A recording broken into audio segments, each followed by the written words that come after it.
नमस्कार, जय भारत टीवी देख रहे हैं आप। मैं हूं हेमभट्ट। भारत की अनसुनी कहानियों में आज एक और कहानी के साथ मैं आपके सामने हूं और आज बात करेंगे उत्तराखंड की, देवभूमि जिसे कहा जाता है और जो वीर भूमि भी कहलाई जाती है।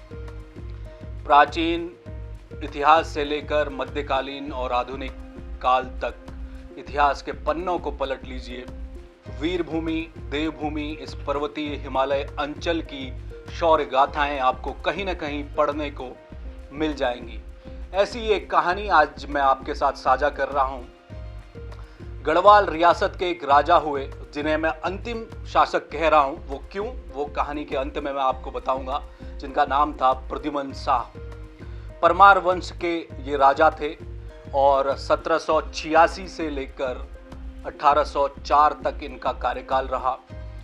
ये माना जाता है कि गढ़वाल रियासत भारत में उन कुछ गिनी चुनी रियासतों में से एक थी जिसका वैभव बहुत शानदार था। यहाँ सोने, चांदी, आभूषणों यानी कि धन धान्य की जो बात होती है राजाओं की, उनमें गढ़वाल की रियासत का इतिहास बेहद शानदार रहा है। लेकिन प्रद्युमन शाह जब इस गद्दी पर बैठे थे गढ़वाल की रियासत की श्रीनगर में, उससे पहले कुमाऊं में जो चंद राजाओं की जो वंशावली चलती आ रही थी, उसमें से एक राजा को हराने के बाद राजा ललित शाह ने, चूंकि प्रद्युमन शाह ललित शाह के 4 पुत्रों में से एक थे, वो चाहते थे कि उनके चारों पुत्रों को केवल श्रीनगर की गद्दी न मिले, केवल गढ़वाल रियासत में वो राजा बनकर न रह जाएं। इसके लिए आसपास के इलाकों को जीतना चाहा। उसमें कुमाऊं भी था। कुमाऊं जीतने के बाद प्रद्युमन शाह को वहां बिठाया गया। प्रद्युमन चंद भी वो कहलाए। लेकिन 1790 के आसपास जब वो वापस गढ़वाल की तरफ आए तो उन्होंने गढ़वाल में आकर गद्दी वापस संभाली प्रद्युमन शाह ने, और 1786 के आसपास वो गद्दी में बैठ गए। और उसके बाद गढ़वाल का जो स्वर्णिम युग था गढ़वाल रियासत का, वो धीरे धीरे वो सूरज अस्त की ओर जाने लगा। ऐसा इसलिए क्योंकि शुरुआती समय में जब प्रद्युमन शाह यहाँ पहुंचे तो उनके भाई प्रीतम शाह और पराक्रम शाह ये सभी चाहते थे कि अगर कुमाऊं को छोड़कर प्रद्युमन शाह गढ़वाल रियासत के राजा बनने के लिए आ रहे हैं तो कम से कम वहां पराक्रम शाह को गद्दी पर बैठाया जाए। ऐसा अन्याय क्यों किया जा रहा है प्रद्युमन शाह की ओर से। लेकिन वहां ऐसा नहीं किया गया। अपने एक मंत्री को राजा बनाकर प्रद्युमन शाह आ गए थे। गढ़वाल रियासत अब उनके अधीन थी। आज प्रद्युमन शाह की बात इसलिए हो रही है कि गढ़वाल जो रियासत थी उसके अंतिम शासक के रूप में प्रद्युमन शाह ने इस धरती के लिए प्राण गंवाए हैं और बड़ी वीरता के साथ गंवाए हैं। आपने हॉलीवुड की कुछ फिल्में देखी होंगी जहां एक राजा के शौर्य, अपनी जनता के साथ मिलकर अपनी भूमि के लिए लड़ने का जज्बा दिखाई देता है। ऐसा ही जज्बा आज से कई साल, 100 साल पहले प्रद्युमन शाह ने दिखाया था। 1804 पर आ जाते हैं सीधे। जब 1786 में गद्दी प्रद्युमन शाह ने संभाली, उस वक्त पूंजी के नाम पर कुछ भी नहीं पीछे छोड़कर गए थे पहले के जो राजा थे।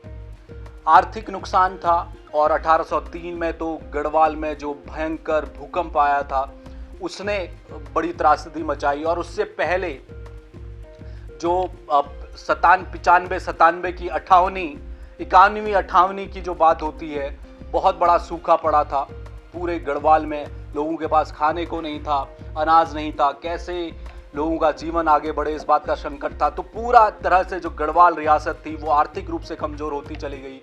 और किस तरह से कुमाऊं में एक अलग तरह की राजनीति चल रही थी। वहां गोरखाओं से संपर्क किया गया कि गोरखा आए और कुमाऊं गढ़वाल पर हमला किया जाए और दोनों पर कब्जा कर लिया जाए। इस तरह की उन तमाम राजनीतिक बातों में इस वक्त मैं नहीं पढ़ना चाहता।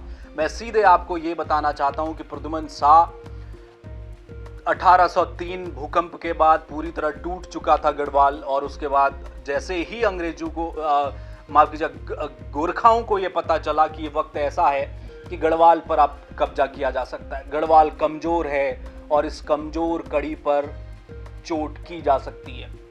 गोरखाओं ने दो तरफ से आक्रमण किया था, एक देहरादून दून घाटी की ओर से गढ़वाल की तरफ गोरखा सेना बढ़ी थी और दूसरी सेना बढ़ी थी कुमाऊं की ओर से, और दोनों सेना धीरे धीरे आगे बढ़ते चले गई।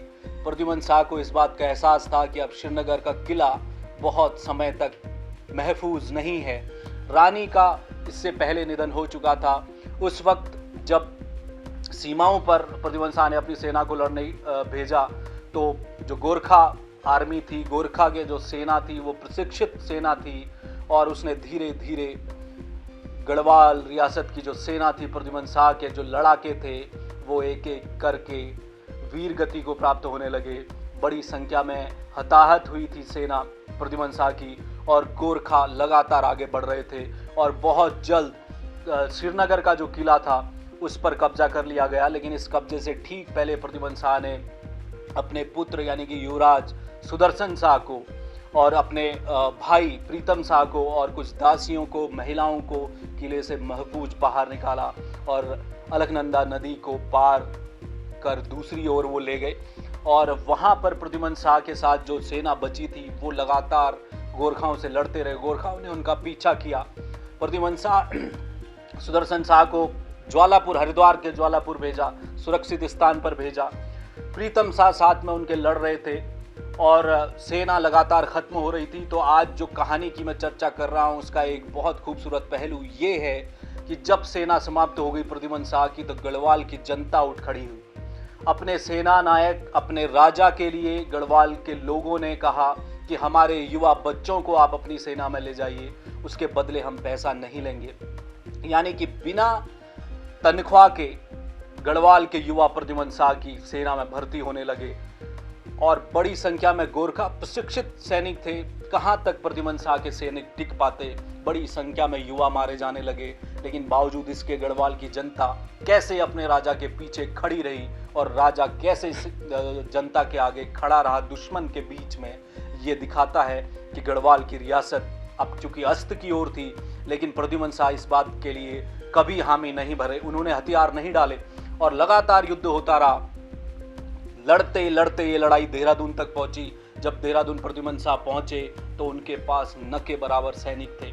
यूं मान लीजिए कि प्रद्युमन शाह अकेले रह गए और उस समय उन्होंने गढ़वाल रियासत का जो खजाना था उस खजाने का कुछ हिस्सा ही वो अपने साथ ला पाए थे।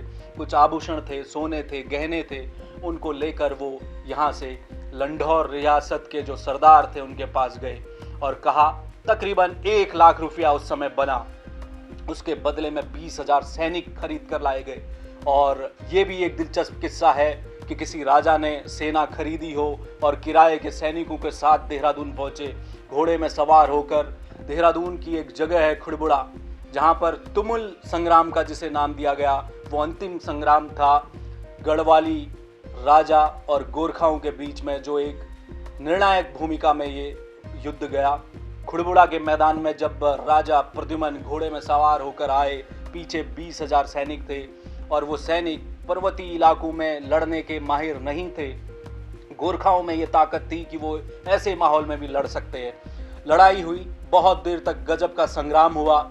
गोरखाओं को यह एहसास हो गया कि प्रद्युमन शाह अपनी धरती को छोड़ने वाले नहीं हैं। लेकिन इसी बीच एक सनसनाती हुई गोली गोरखा की ओर से चली और ये गोली गढ़वाल के माथे को चीरती हुई निकल गई। प्रद्युमन शाह के माथे पर जाकर ये गोली लगी और प्रद्युमन शाह घोड़े से नीचे गिर गए, औंधे मुंह गिर गए। कुछ देर इंतजार करने के बाद गोरखा सरदार ने कहा अपने एक सैनिक को कि जाइए देख कर आइए क्या हाल है राजा का, वो जीवित है या मर चुका है। सैनिक, गोरखा सैनिक जब कहते हैं कि वो शव को देखने पहुंचे, प्रद्युमन शाह गुजर चुके थे, उनके प्राण निकल चुके थे, लेकिन जिस हालत में उनका शव पड़ा, उनकी देह पड़ी थी, उसको देखने के बाद लौटकर जब गोरखा सैनिक अपने सरदार के पास आया और बोला कि सरदार उनकी मृत्यु हो चुकी है, प्रद्युमन शाह नहीं रहे, लेकिन मुझे एक बड़ा ही खतरे का आभास हो रहा है, मुझे ऐसा लगता है कि ये जीत हमारी ज़्यादा समय तक नहीं रहने वाली। सरदार ने पूछा ऐसा क्यों बोल रहे हो? सैनिक ने बोला कि प्रद्युमन शाह जिस तरह से औंधे मुंह जमीन पर पड़े हैं, उन्होंने गढ़वाल की धरती को जकड़ लिया है, उनकी 5 उंगलियां जमीन में धंसी हुई हैं, ऐसे ही मानो उन्होंने गढ़वाल की धरती को न छोड़ने का प्रण कर लिया मृत्यु के बाद भी। और ये बात सच हुई। केवल 11 साल गोरखाओं का राज रहा और उसके बाद अंग्रेजी सेना का आना और फिर इस पूरी रियासत का, मैंने शुरुआत में कहा कि प्रद्युमन शाह आखिरी राजा थे परमार वंश के गढ़वाल रियासत के, क्योंकि जब सुदर्शन शाह उनके पुत्र ने करीब 12 साल बाद 1815 में जब अंग्रेजों ने पूरे गढ़वाल पर कब्जा कर लिया, एक ब्रिटिश गढ़वाल बनाया गया, दूसरी टिहरी रियासत दे दी गई, वो टिहरी रियासत जो कभी अंग्रेजों के अधीन नहीं रही, और उसके राजा सुदर्शन शाह के हाथ में वो पूरा राजपाट उनका टिहरी रियासत का आया। लेकिन प्रद्युमन शाह ने मौत स्वीकार की, लेकिन उन्होंने हथियार नहीं डाले। गोरखाओं ने उन्हें कई बार समर्पण के लिए कहा, लेकिन एक राजा की ये कहानी मुझे बहुत दिलचस्प लगती है कि कैसे एक पर्वतीय क्षेत्र, पर्वतीय इलाके के एक राजा ने अपने परिवार को सुरक्षित स्थान पर भेजा। और एक बहुत अच्छी जो इस कहानी का एक केंद्र बिंदु आप कह सकते हैं कि उनकी वीरता इतनी महान थी कि जब वो उनकी मृत्यु हुई, उनके शव को गोरखाओं ने बड़े सम्मान से रखा। सुदर्शन शाह को खोजा गया ज्वालापुर में, जो युवराज थे, जो पुत्र थे प्रद्युमन शाह के। हरिद्वार में गोरखाओं ने पूरे राजकीय सम्मान से प्रद्युमन शाह का अंतिम संस्कार कराया। ये उस महान राजा की कहानी थी जिसने गढ़वाल के सूरज को अस्त होने से रोकने के लिए बहुत कोशिशें की, लेकिन अंत में वीरगति को प्राप्त हो गई। मुझे दीजिए इजाजत, अगले हफ्ते इसी दिन इसी समय एक और कहानी के साथ मैं आपके सामने वापस हाजिर होऊंगा। तब तक के लिए नमस्कार।